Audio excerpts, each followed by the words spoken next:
Europe is in a fairly good spot compared to the rest of the world. If we look towards the US, the grids are in a significantly worse state, same in other parts of the world.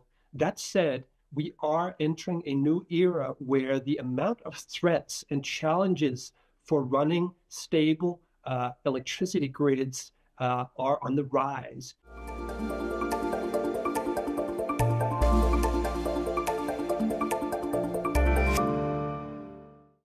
Hello and a very warm welcome to Energy Frontiers, our monthly series exploring the global energy landscape from right here in Baku, Azerbaijan.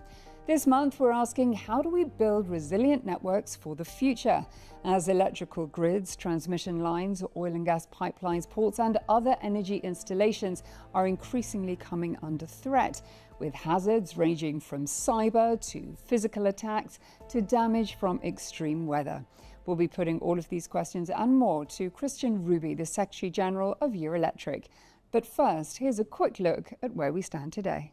Renewables will dominate Europe's electricity generation by 2050, so the need for more flexible, decentralized and secure infrastructure is urgent.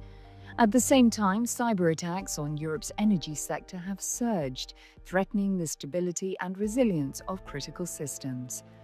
Eurelectric, the Federation of Europe's electricity industry, also points to risks linked to climate change.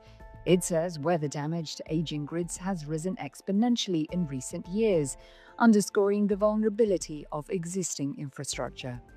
It also suggests that EU countries and Norway must invest around 67 billion euros per year until 2050 to upgrade and future-proof their grids through the energy transition. I'm delighted to say that joining me now from the Bulgarian capital, Sofia, is Kristian Ruby, the Secretary General of Eurelectric. Kristian, it's great to see you. Thank you for being here today. Great to see you here. Kristian, let me start by asking you about the resilience of Europe's electricity grid. When you strip away the political rhetoric and you look at the robustness, the preparedness of the power networks, how protected are they from simultaneous risks?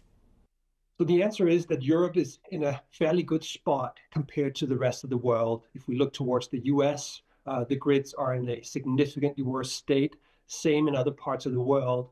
That said, we are entering a new era where the amount of threats and challenges for running stable electricity grids are on the rise. We have sabotage, we have hot wars, we have cyber attacks, and we have extreme weather. This is all making it much more difficult to deliver electricity reliably. That said, there are regions where the infrastructure is more robust. For instance, in the Nordics, this is also a region that is more interconnected than the others.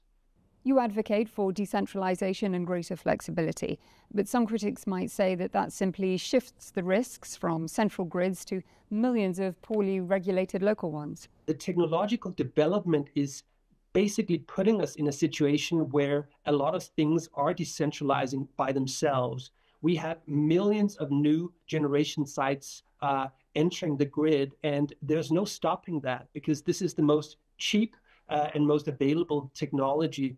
What we need to do as system operators is to make sure that we can handle such a situation reliably. This new, more decentralized system comes with advantages. It is more resilient, and we've seen, for instance, in Ukraine that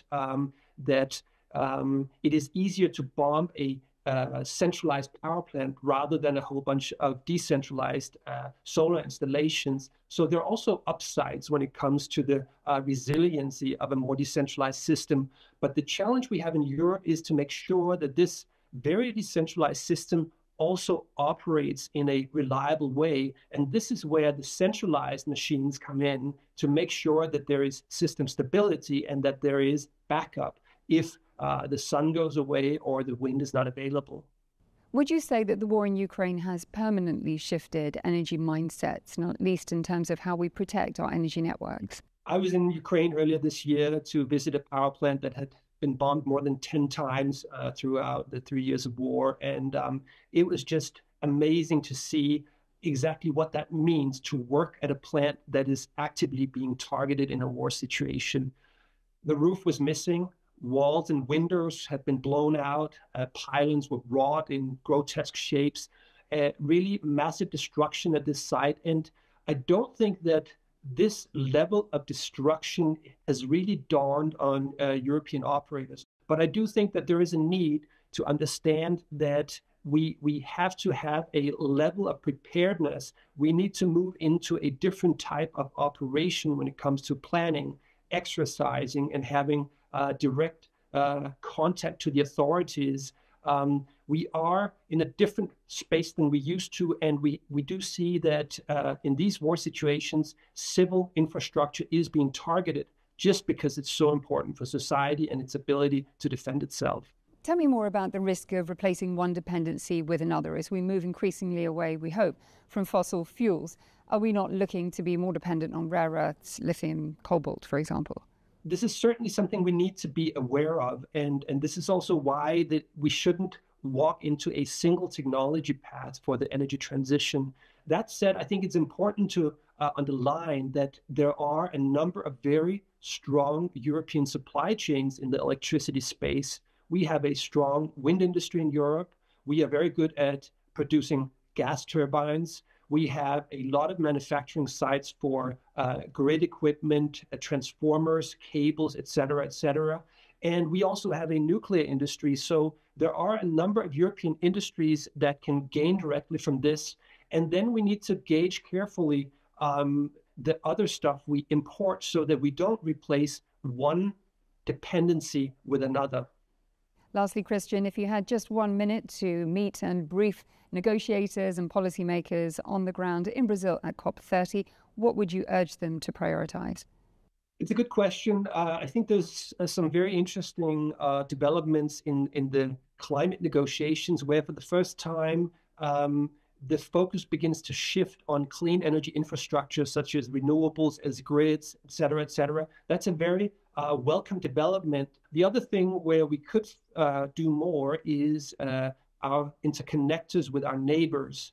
If we look at Northern Africa, there's a potential for clean energy that we could harness more.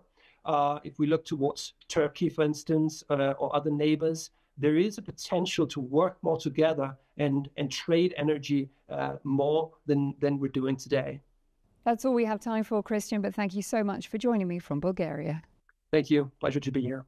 It just also remains for me to thank you, our global audience, for joining me here for this broadcast of Energy Frontiers from Baku in Azerbaijan. I'll see you again next time. Until then, take care and goodbye.